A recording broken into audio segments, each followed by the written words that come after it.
Good morning, everyone. Cathi Audiobooks and High Horse Press present Grimm Women and the End of Ever After. Original Grimm tales written by Jacob and Wilhelm Grimm. Villain essays written by Cathi.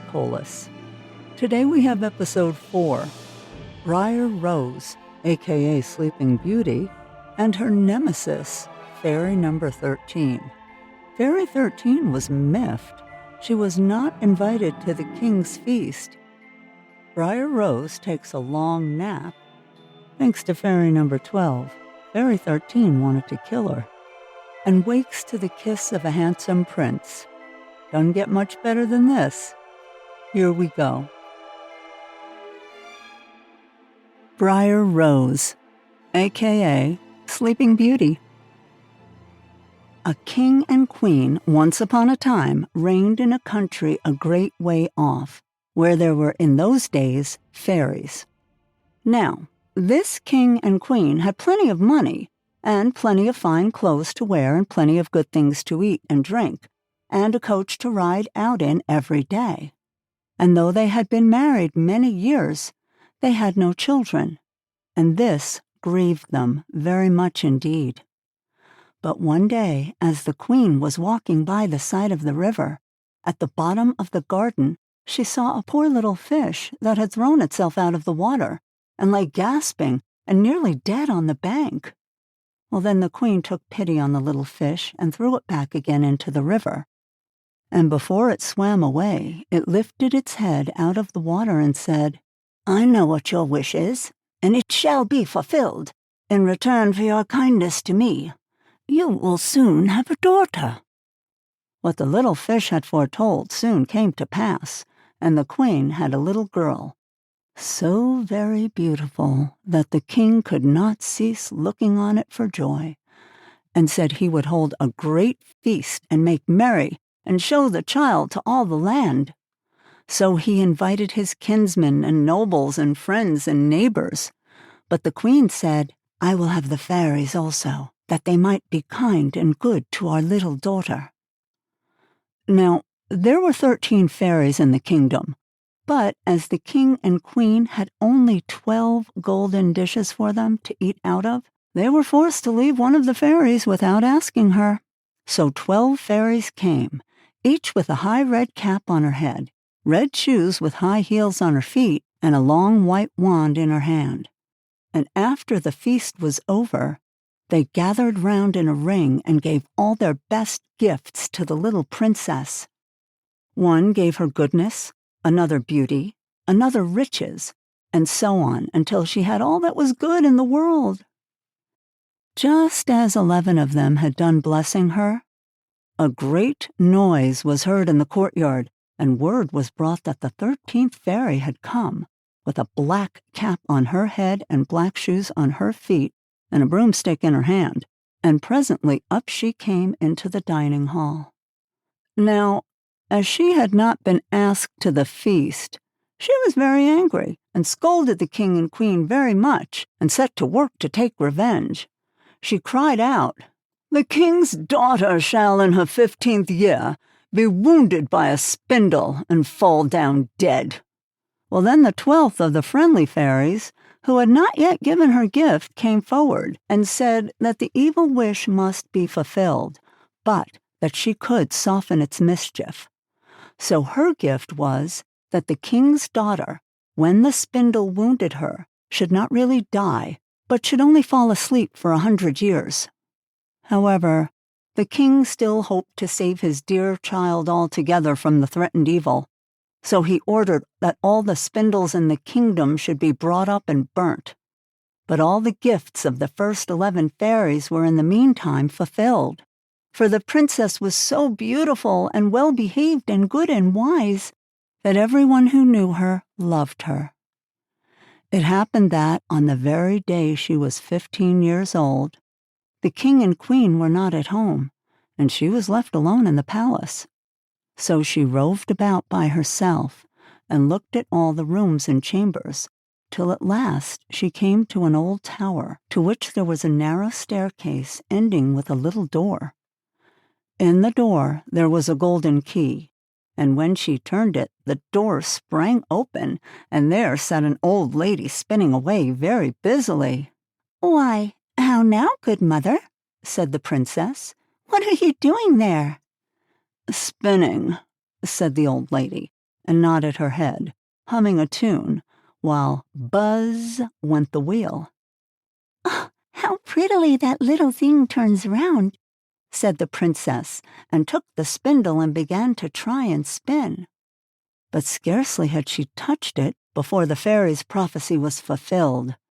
The spindle wounded her, and she fell down lifeless on the ground. However, she was not dead, but had only fallen into a deep sleep. And the king and queen, who had just come home, and all their court, fell asleep too. And the horses slept in the stables, and the dogs in the court, and the pigeons on the housetop, and the very flies slept upon the walls. Even the fire on the hearth left off blazing and went to sleep. The jack stopped, and the spit was turning about with the goose upon it for the king's dinner stood still. And the cook, who was at that moment pulling the kitchen boy by the hair to give him a box on the ear for something he had done amiss, let him go, and both fell asleep.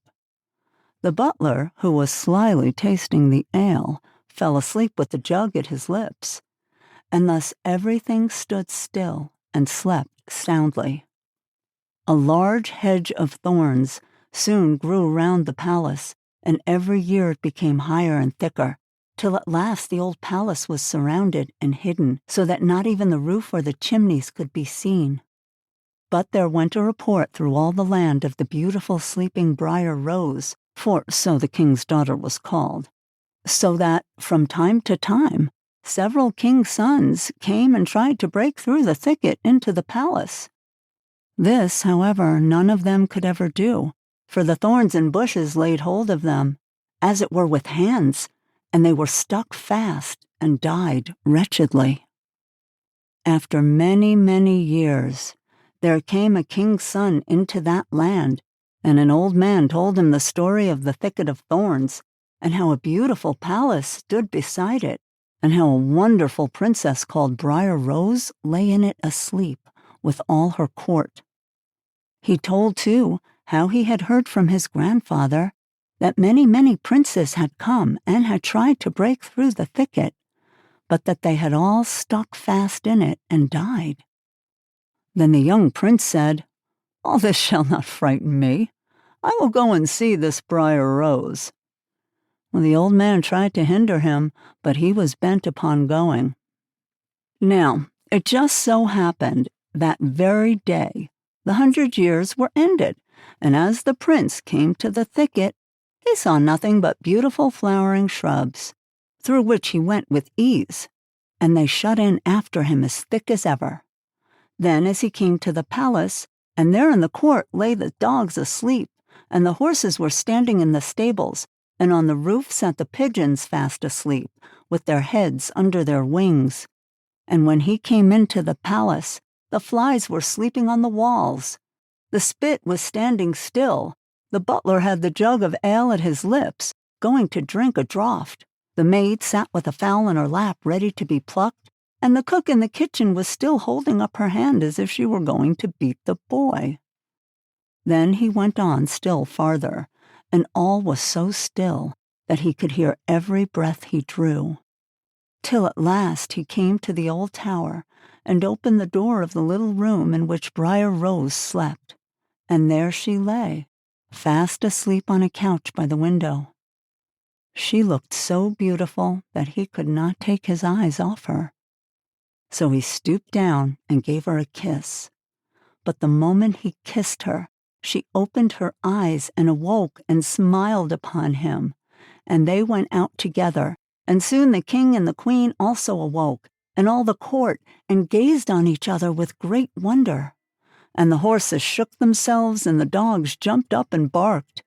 The pigeons took their heads from under their wings and looked about and flew into the fields.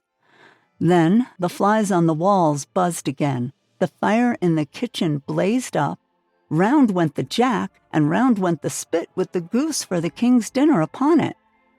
The butler finished his draught of ale, The maid went on plucking the fowl, and the cook gave the boy the box on his ear.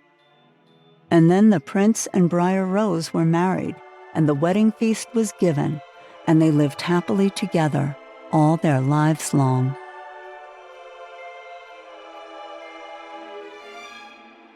The truth about Briar Rose, according to Fairy number 13. Seriously, the king doesn't have enough dishware? That's insane. They just didn't want me there. I was the big, bad, black-hatted fairy, and there was a rumor that I made trouble. But it wasn't true. I just like to have a little fun. And when I was young and beautiful, many a married king wanted to have fun with me. But I don't play that way. Now I was getting older, losing my looks, so I had stopped receiving the invitations that used to come in droves. Well, that pissed me off. I was mad. I probably did get a little out of control with my curse, but come on, that was just rude. I was going to kill her, but Fairy number 12 put the kibosh on that one. That was fine. 100 years is a long time. But when she woke up, she was still the beautiful 15-year-old that went to sleep. So once again, the young, rich, beautiful, sweet, kind princess wins the day. I'll admit it, I was jealous of her youth, her beauty, her promise. But I decided to put that aside and give her a chance to make amends. I went to visit her at the palace and told her my story. She was mortified that her parents offered such a lame excuse to keep me off the guest list. She invited me to stay at the castle for as long as I wanted. Her mother died a few years earlier, so I became a surrogate, so to speak. When Rose had children, they called me Miffed Fairy. I loved those kids, and I loved Rose. So at the end of the day, we both got a happily ever after.